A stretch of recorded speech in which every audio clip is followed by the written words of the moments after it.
see me. I'm not actually a comedian, I'm just here to stress test the stage. Yes, I am already sweating. That's normal. I have a condition called hyperhidrosis. That's Latin for being fat. No, it actually means excessive sweating. There's Facebook groups about it, support groups. You can look these up. There's actually a guy that said it ruined his career as a hamster breeder. Not sure how. Did you drown some of them? Were your hands so wet all the time that they kept... I think the only realistic way excessive sweating can ruin your career as a hamster breeder is if you open the door when the doorbell rings and you're like, "Hello, little girl. Would you like to buy a hamster?" That's how it works. It's good to be here. Denmark is a fantastic country. I've not yet mastered the Danish language, I'm afraid, but that's because to me it doesn't sound very cool. Sorry. You remember Epic Movie Trailer Guy from the 90s? The guy that went, "This summer, one man will find his revenge." Imagine if that guy was Danish. This summer.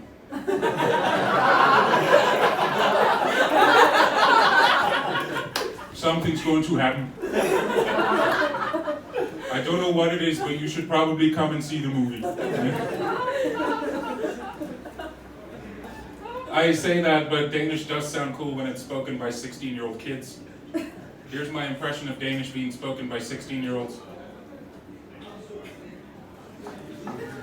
Ja, men hun siger til mig, fucking nej. Yeah, yeah.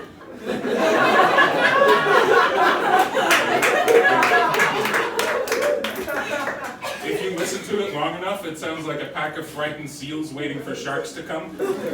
As a move, they say,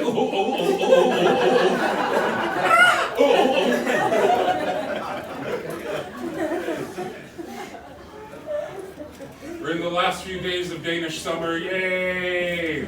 I sweat a lot, so I'm not exactly excited. The weather app is actually my favorite app to use here in Denmark. When you open it here, it should just be the emoji that does this. I love how at the bottom of the weather app it says "feels like." That doesn't sound particularly scientific to me. It's like they put a guy outside and be like, "Henrik, what's it feel like to you?" And he's like, "I'm going to say 15. I think at the bottom of the Danish Weather Institute there are 3 witches hovering over a cauldron. "Sister, what do the bones say?" "Cloudy with a chance of rain, sister." "Ah, yes, like yesterday, sister. Yes, yes. And the day before." Cloudy with a chance of rain. Congratulations. That's literally every day here in Denmark. It's also the reasons why there's no vampire movies ever set in Denmark.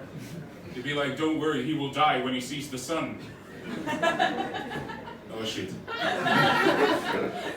Another reason why there's no vampire movies in Denmark is because, I don't know how much you know about vampire myth, but they have to be invited into a house, and Danish people don't do that.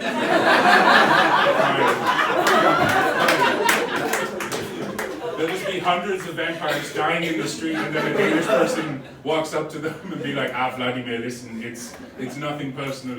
It's not because you're a blood-sucking demon, it's because you're Romanian." So, I don't know if you can tell by looking at me, but I like food. And then there's Danish food. I do love the Danish concept of something plus mayonnaise equals salad. There was a culinary genius one day that said, "I have chicken, I have mayonnaise." Brilliant. And of course Denmark has the small ball. One of the tastiest sounding dishes on the planet, the small ball. A lot of like countries have these incredibly intricate dishes that take hours to prepare in the oven and stuff like that. And in Denmark, yeah, we put something on bread. That's what we do. Good enough, you know. The Danish national team actually won the world championships in cooking with French food. Imagine if it was the same like the old rules of the Eurovision Song Contest, where you would have to like sing in your own language to showcase its beauty. The Danes would always lose. It's like, it's horrible. They'd come on stage and be like, oh, comme le flot, and the judge would be, no, can I give minus 12 points? But yes, imagine if the Danes would rock up with Danish food, like a giant tub of riz à la mangue. That'd be so good. It would be like, yes, we made the traditional Danish rice pudding, but then we put chopped almonds in it because we felt it did not have enough the texture of vomit. In the whole pot, there's also a whole almond, so one lucky person can choke to death. Yes, yes. We find that very hugely here. Danish people have an incredible fascination with completely useless stuff. I don't know if you've noticed when there's a train that has graffiti on it, there are stickers that say graffiti. Just in case you don't know, you're a graffiti cleaner and you don't know what graffiti is. You'd say, I would clean it, but it doesn't have a sticker, so I'm not going to. Another wonderful story is that a few years ago from the zoo in Odense, 5 penguins escaped their enclosure. And according to standard procedure, the police made a drawing of the penguins. So that just in case, in the center of Odense, you would see 5 other penguins. The police could say, no, that's not that.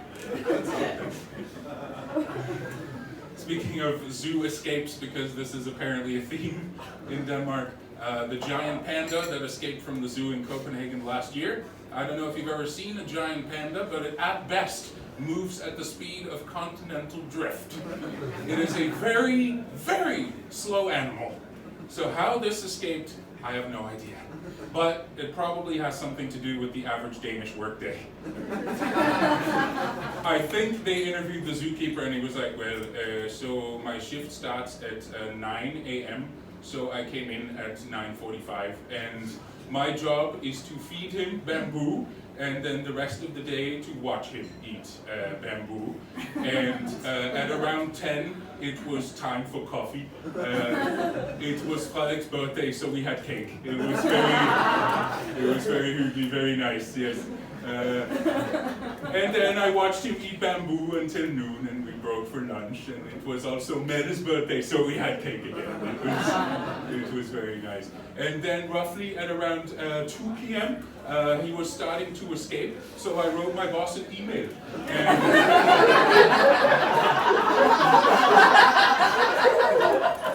At around 4 p.m. he gave me the green light to shoot him with a tranquilizer, and I did, and he collapsed on the ground. His speech became very slurred, so I think he was speaking Danish.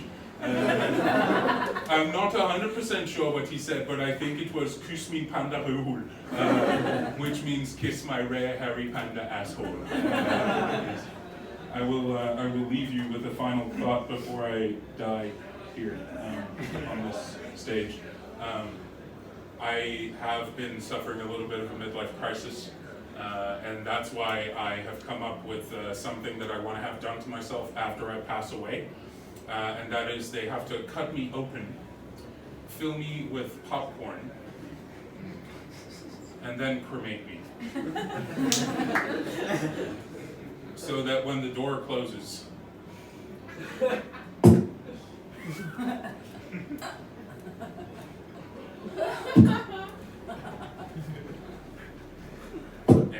is that supposed to happen? And then, you know, it's the crematorium, so it's full of old people, so it'd be like, the Germans are back!